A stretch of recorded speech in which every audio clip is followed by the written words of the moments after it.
दोस्तों, स्वागत है आपका मेरे YouTube चैनल इंग्लिश बाबू पर। और आज मैं फिर हाजिर हूँ आपके साथ एक नई स्टोरी लेकर। और दोस्तों, आज जो कहानी मैं आपके लिए लाया हूँ बहुत ही प्यारी, मनोरंजन से भरपूर कहानी है। कहानी सुनने में आपको मज़ा आएगा। उसके अलावा दोस्तों, आज की इस कहानी में आपको कुछ एडवांस लेवल के वर्ड मीनिंग सीखने को मिलेंगे, उनकी करेक्ट प्रोनाउंसिएशन के बारे में पता चलेगा। और हमेशा की तरह जो इसका ग्रामर का पार्ट है उसे बिल्कुल डिटेल में कवर करेंगे, तो एक एक स्ट्रक्चर को आप बड़ी आसानी से सीख पाएंगे।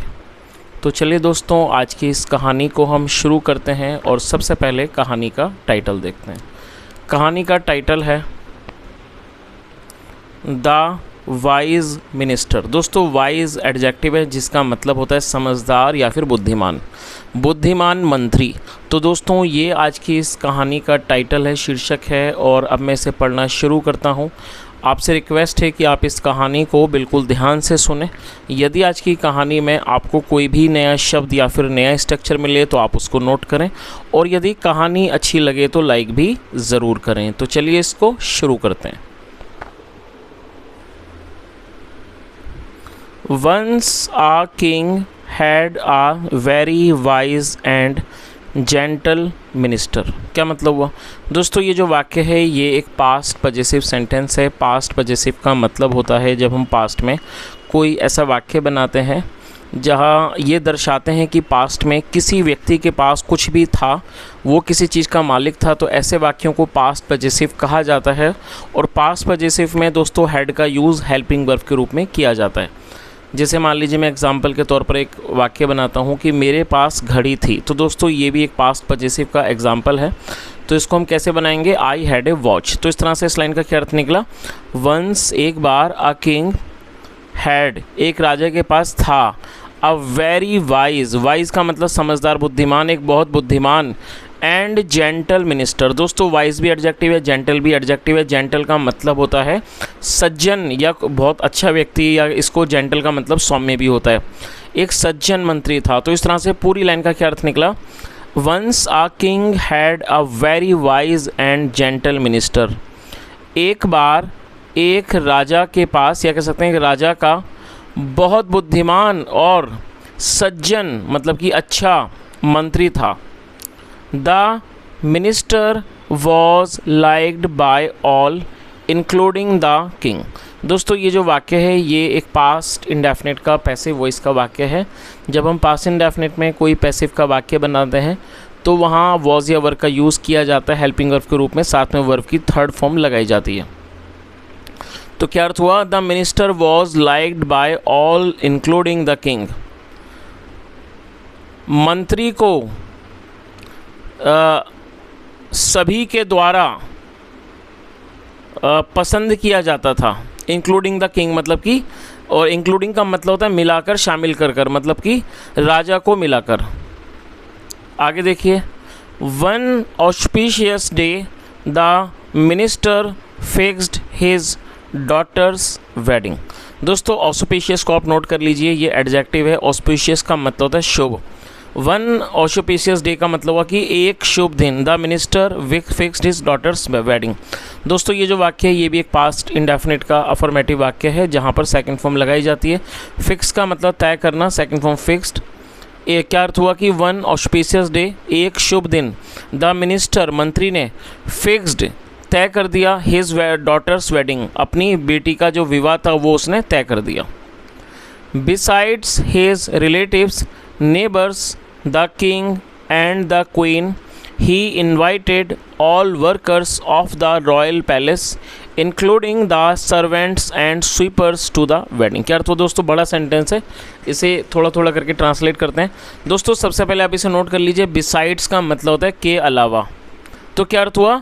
Besides his relatives, neighbours, the king and the queen, अपने रिश्तेदारों, पड़ोसियों और राजा और रानी के अलावा, ही इन्वाइटेड ऑल वर्कर्स, उसने सारे वर्कर्स को, ऑफ द रॉयल पैलेस, शाही महल के सारे वर्कर्स को मतलब कि कर्मचारियों को इनवाइट किया था। इनवाइट मतलब निमंत्रित किया था, बुलाया था।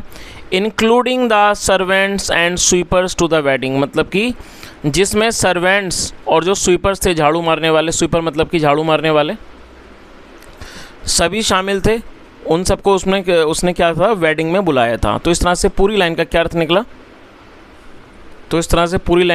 निकला कि उसने शाही महल के सारे कर्मचारियों, जिसमें नौकर और सफाई कर्मी भी शामिल थे, उनको शादी में बुलाया।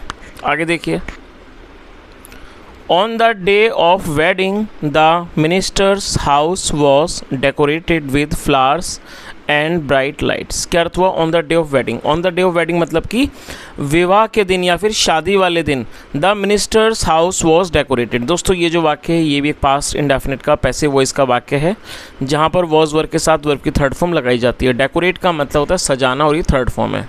क्या अर्थ हुआ कि शादी वाले दिन या कि कह सकते हैं विवाह के दिन the ministers house was decorated with flowers and bright lights. मंत्री का घर फूलों से और चमकदार लाइटों से सजाया गया। इट वॉज, लाइट्स का मतलब दोस्तों यहाँ पर दिए हैं, दियों से सजाया गया। It was insured that the guest were looked after well. दोस्तों ये जो वाक्य ये भी पास्ट इंडेफिनिट का पैसिव है, जहाँ पर वॉज के बाद थर्ड फॉर्म का यूज़ किया गया है। इंश्योर का मतलब होता है किसी चीज़ को सुनिश्चित करना। इट वॉज इंश्योर्ड, ये सुनिश्चित किया गया कि the guest were looked after well. Look after मतलब देखभाल करना, कि जो गेस्ट हैं, मेहमान हैं, उनकी अच्छे से देखभाल की जाए। आगे देखिए, तो इस तरह से पूरी लाइन का क्या अर्थ निकला? It was insured that the guest were looked after well. इस बात को सुनिश्चित किया गया कि जो गेस्ट हैं, मेहमान हैं, उनकी अच्छे से देखभाल की जाए। आगे देखिए, As the king and the queen entered his house, the minister rushed to attend them. क्या अर्थ हुआ? As the king and the queen entered his house। दोस्तों ये जो वाक्य है ये भी एक पास्ट इंडेफिनिट का वाक्य है, जहाँ पे सेकंड फॉर्म लगाई जाती है। एंटर का मतलब है प्रवेश करना और ये सेकंड फॉर्म है। As the king and the queen entered his house, जैसे ही राजा और रानी ने उसके घर में प्रवेश किया, the minister rush to attend them. दोस्तों रश का मतलब होता है कहीं तेज़ी से जाना, सेकंड फॉर्म में रश्ड। मंत्री तेज़ी से उन्हें अटेंड करने गया। अटेंड का मतलब किसी को रिसीव करना, किसी को अतिथि सत्कार करना। तो पूरी तरह से इस लाइन का क्या अर्थ निकला कि जैसे ही राजा और रानी ने उसके घर में प्रवेश किया, the minister rushed to attend them. मंत्री उनका स्वागत करने के लिए दौड़ पड़ा। He respectfully led them to the wedding hall where decorated chairs were lying for them. He respectfully led them। दोस्तों ये जो वाक्य ये भी पास्ट का वाक्य है। LEAD, लीड का मतलब ले जाना और सेकंड फॉर्म में led। और दोस्तों रिस्पेक्टफुली जो है एडवर्ब है। एडवर्ब का मतलब होता है ऐसा शब्द जो किसी वर्ब की विशेषता के बारे में बताए। रिस्पेक्टफुली का मतलब होता है सम्मान पूर्वक, सम्मान से आदर पूर्वक। तो क्या अर्थ हुआ? ही रिस्पेक्टफुली लेड देम, वह उन्हें सम्मान पूर्वक ले गया to the wedding hall. Wedding hall पे मतलब जहाँ पर विवाह होना था, विवाह स्थल पर। वेयर, जहाँ डेकोरेटेड चेयर, जहाँ पर सजी हुई कुर्सियाँ, वर लाइंग फॉर देम, उनके लिए पड़ी हुई थी। तो पूरी तरह से इस लाइन का क्या अर्थ निकला कि वह उन्हें सम्मान पूर्वक वेडिंग हॉल ले गया, मतलब कि विवाह स्थल ले गया। Where decorated chairs were lying for them, जहाँ उनके लिए सजी हुई कुर्सियाँ पड़ी हुई थी। आगे देखिए, upon entering the wedding hall the minister saw Gopi the royal sweeper sitting on the seat reserve for the king. Upon entering the wedding hall the minister saw Gopi. दोस्तों ये जो वाक्य है ये भी एक पास्ट इंडेफिनिट का वाक्य है, जहाँ पे सेकंड फॉर्म लगाई जाती है। सी मतलब देखना, second form saw. Upon entering the wedding hall मतलब क्या हुआ कि विवाह स्थल पहुँचने पर द मिनिस्टर सॉ गोपी, मंत्री ने गोपी को देखा। द रॉयल स्वीपर, शाही सफाई कर्मी, और तो स्वीपर का मतलब होता है झाड़ू देने वाला या फिर सफाई कर्मी। तो पूरी लाइन का क्या अर्थ हुआ कि वेडिंग हॉल मतलब कि विवाह स्थल पर पहुंचकर मंत्री ने देखा, मिनिस्टर सो गोपी, मंत्री ने गोपी को देखा। द रॉयल स्वीपर, शाही सफाई कर्मी, सिटिंग बैठे हुए, ऑन द सीट स्थान पर, रिजर्व फॉर द किंग जो कि राजा के लिए आरक्षित है। आगे देखिए, और दोस्तों रिजर्व का मतलब होता है आरक्षित होना। The minister lost his temper and rebuked Gopi in front of everyone. Are you mad, क्या मतलब हुआ?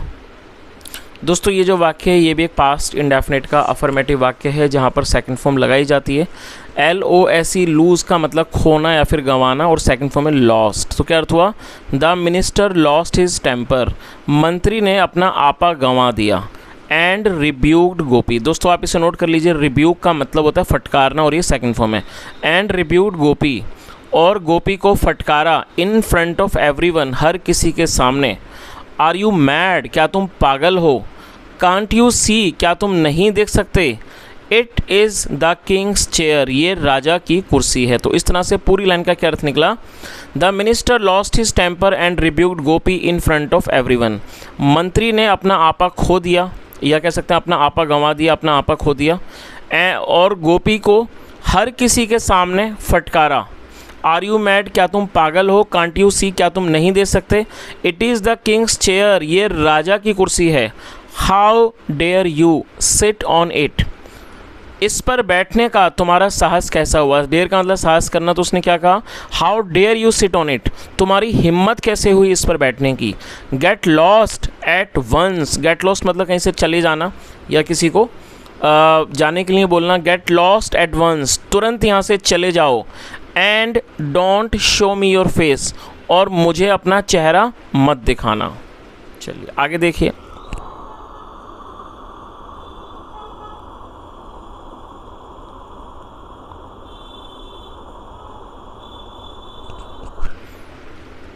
Gopi walked off quietly, but within a resolve to take revenge from the minister for this insult। क्या तो गोपी walked off quietly, दोस्तों quite का मतलब होता है खामोश, एडजेक्टिव और ly जोड़ने पे एडवर्ब बन जाएगा क्वाइटली, और एडवर्ब का काम होता है सब्जेक्ट में जो क्रिया हो रही है उसकी विशेषता के बारे में बताना। तो क्वाइटली का मतलब हुआ खामोशी से। गोपी वॉकड, और ये भी पास्ट का वाक्य है जहाँ पे सेकंड फॉर्म लगाई गई है। Gopi walked off quietly, Gopi चुपचाप या कह सकते हैं खामोशी से चला गया, but with a resolve to take revenge from the minister for this insult. दोस्तों मैं चाहूँगा आप इसे नोट कर लीजिए। रिजॉल्व का मतलब होता है किसी चीज़ का निश्चय कर लेना, किसी बात को ठानना, या फिर इसको संकल्प भी कहा जाता है। तो क्या अर्थ हुआ? गोपी चुपचाप खामोशी से चला गया, बट विद अ रिजॉल्व, लेकिन एक संकल्प लेकर, टू टेक रिवेंज, दोस्तों टेक मतलब लेना, रिवेंज जो है नाउन है जिसका मतलब बदला, लेकिन एक संकल्प के साथ टू टेक रिवेंज बदला लेने का, फ्रॉम द मिनिस्टर मंत्री से, फॉर हिज दिस इंसल्ट इस अपमान के लिए। तो इस तरह से पूरी लाइन का क्या अर्थ निकला? Gopi walked off quietly but with a resolve to take revenge from the minister for this insult. Gopi चुपचाप चला गया लेकिन एक संकल्प लेकर, संकल्प के साथ, to take revenge from the minister मंत्री से बदला लेने का, फॉर दिस इंसल्ट इस अपमान के लिए। The next morning he went to the king's sleeping chamber, दोस्तों स्लीपिंग चैम्बर का मतलब होता है शयन कक्ष जहाँ पर राजा सोता हो। क्या अर्थ हुआ? द नेक्स्ट मॉर्निंग, अगली सुबह, he went to the king's sleeping chamber. दोस्तों ये भी पास्ट इंडेफिनिट का वाक्य है जहाँ पे सेकंड फॉर्म लगाते हैं, गो मतलब जाना और सेकंड फॉर्म वेंट, वह राजा के शयन कक्ष में गया। And began brooming for the floor, broom मतलब झाड़ू मारना और बिगिन मतलब शुरू करना, second form began. And began brooming the floor, और फर्श पर झाड़ू मारने लगा। तो इस तरह से पूरी लाइन का क्या अर्थ निकला? The next morning he went to the king's sleeping chamber, अगले दिन वे राजा के शयन कक्ष में गया। And began brooming the floor, और फर्श पर झाड़ू मारने लगा। वाइल ब्रूमिंग, वाइल का मतलब दौरान, वाइल ब्रूमिंग मतलब झाड़ू मारने के दौरान। ही सॉ, उसने देखा, सी मतलब देखना और इस सेकंड फॉर्म में उसने देखा, that the king was half asleep, और और दोस्तों अस्लीप का मतलब होता है सोया हुआ, एडजेक्टिव है, हाफ मतलब आधा। तो क्या अर्थ हुआ? आधा सोया हुआ। तो क्या अर्थ हुआ? वाइल ब्रूमिंग, झाड़ू मारने के दौरान। He saw that the king was half asleep, उसने देखा कि राजा आधा सोया हुआ था। आगे देखिए। और दोस्तों आधा सोया हुआ से मतलब आप समझ ही सकते हो कि जब व्यक्ति पूरी तरह से नींद में ना हो। आगे देखिए। एज पर हिज प्लान ही मटर्ड, दोस्तों मटर का मतलब होता है बुदबुदाना, धीरे से बोलना, कुछ फुसफुसाना, और इसे ये सेकंड फॉर्म है मटर्ड, आप इसे नोट कर लीजिए, पास्ट इंडेफिनिट का ही वाक्य है। As per his plan, as per his plan का मतलब हुआ कि अपनी योजना के अनुसार, ही मटर्ड वह बुदबुदाया, how simple and ignorant our king is, तो उसने क्या कहा? और दोस्तों इग्नोरेंट का मतलब होता है अनजान, और ये एडजेक्टिव है। तो क्या अर्थ हुआ कि अपनी प्लान के अनुसार, अपनी योजना के अनुसार वह बुदबुदाया, how simple and ignorant our king is, हमारे राजा कितने सरल और अनजान हैं। He is trusting the minister, वह मंत्री पर विश्वास कर रहे हैं। Who is having favours from the queen. और दोस्तों हैविंग फेवर का मतलब होता है किसी से कोई विशेष लाभ लेना, और ये जो हु है ये एक रिलेटिव प्रोनाउन है। जब हम किसी का रेफरेंस देंगे तो रेफरेंस देने के लिए हु का यूज़ किया जाता है। तो क्या अर्थ हुआ इस तरह से पूरी लाइन का कि अपनी योजना के अनुसार वह बुदबुदाया कि how simple and ignorant our king is, हमारे राजा कितने सरल और अनजान हैं। He is trusting the minister, वह मंत्री पर भरोसा कर रहे हैं। Who is having favours from the queen, जो रानी से फ़ायदा उठा रहे हैं, जी या कह सकते हैं जो रानी से फ़ायदा ले रहे हैं। Hearing his words the king got up at once. दोस्तों हियर मतलब सुनना, और ये फोर्थ फॉर्म है। हियरिंग हिज वर्ड्स मतलब क्या, उसके शब्दों को सुनकर द किंग गॉट अप। दोस्तों गेट अप का मतलब होता है उठ जाना, सेकंड फॉर्म गॉट अप। क्या अर्थ हुआ, हियरिंग हिज वर्ड्स, उसकी बातों को सुनकर, उसके शब्दों को सुनकर, the king got up at once, at once मतलब तुरंत, राजा तुरंत उठ गया, एंड शाउटेड और चिल्लाया, what nonsense are you talking, तुम क्या बकवास कर रहे हो। आगे देखिए,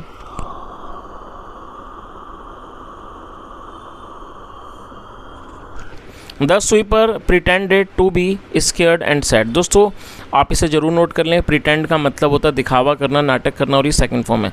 the sweeper pretended to be scared and sad. Scared मतलब डरा हुआ होना, और ये एडजेक्टिव है। स्वीपर ने मतलब क्या हुआ कि सफाई कर्मी ने डरे हुए होने का दिखावा किया, नाटक किया, एंड सैड और कहा, योर हाइनेस, महाराज, please don't take my word seriously. तो उसने क्या कहा कि प्लीज़ डोंट, महाराज please don't take my word seriously, कृपया मेरे शब्दों को गंभीरता से मत लीजिए। Since I could not sleep last night. और दोस्तों कुड का प्रयोग पास्ट के वाक्यों में पॉसिबिलिटी को दर्शाने के लिए किया जाता है। जैसे कोई हम ऐसे वाक्य बनाएंगे जहां वाक्यों की टेल पर सका, सकी, पाया, पाई जैसे शब्द होंगे, तो ऐसे वाक्यों में कुड का यूज़ किया जाएगा, साथ में फर्स्ट फॉर्म लगाई जाती है। तो उसने क्या कहा कि योर हाईनेस, महाराज, please don't take my word seriously, कृपया मेरे शब्दों को गंभीरता से मत लीजिए। सीन्स क्योंकि, आई could not sleep last night, क्योंकि पिछली रात में सो नहीं पाया, या कह सकते हैं पिछली रात में सो नहीं सका। I was muttering in a daze. दोस्तों डेज होता है नींद, तो उसने क्या कहा कि I was muttering in a daze, मैं नींद में बड़बड़ा रहा था। चलिए आगे देखिए,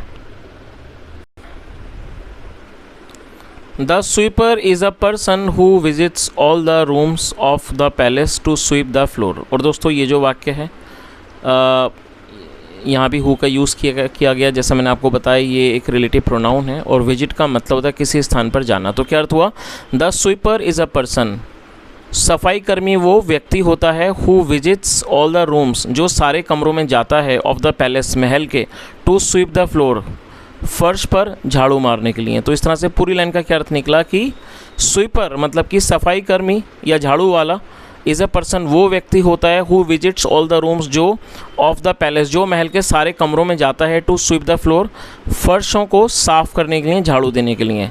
he must have seen something, उसने ज़रूर, या कह सकते हैं अवश्य, उसने अवश्य कुछ देखा होगा।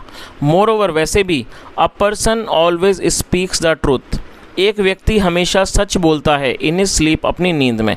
थॉट द किंग, राजा ने सोचा। तो दोस्तों इस बात का मतलब आपको समझ आ ही गया होगा, जब ये जो सफाई कर्मी था, जब वो जानबूझ करके बड़बड़ा रहा था राजा के सामने, क्योंकि उसने ऐसा प्लान बनाया था, और राजा ने उस बात को सुन लिया। और जब राजा साहब ने उससे पूछा कि तुम क्या कह रहे थे, तो उसने क्या जवाब दिया कि मैं पिछली रात सोया नहीं था, इसलिए मैं नींद में कुछ बड़बड़ा रहा था। लेकिन जो राजा साहब थे उन्होंने क्या सोचा कि जो स्वीपर होता है वो हर महल के हर कमरे में जाता है, और उसने ज़रूर कुछ देखा होगा। More over, a person always speak the truth in his sleep. और उन्हें और क्या सोचा कि जो व्यक्ति होता है, कोई भी जो पर्सन होता है, व्यक्ति होता है, वो हमेशा सच बोलता है अपनी नींद में। तो ऐसा राजा ने सोचा। आगे देखिए,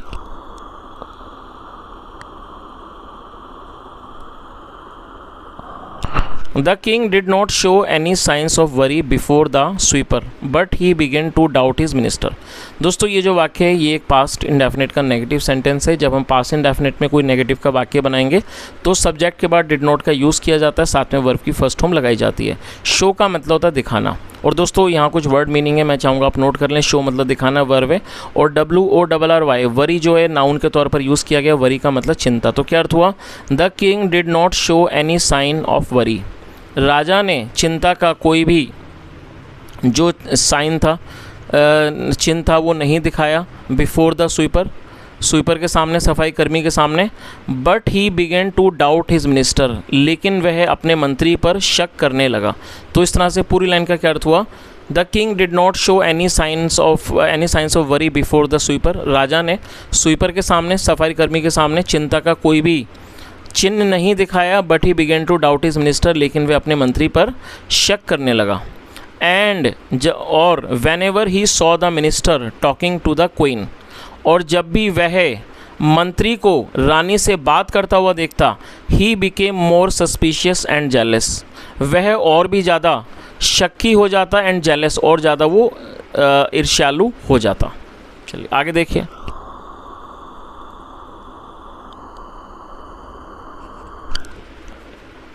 the minister noticed the change in the Kings behaviour. दोस्तों नोटिस का मतलब किसी बात पर विशेष ध्यान देना, और ये सेकंड फॉर्म है। The minister notice the change in the Kings behaviour, मंत्री ने राजा के व्यवहार में इस बदलाव को महसूस किया, देखा।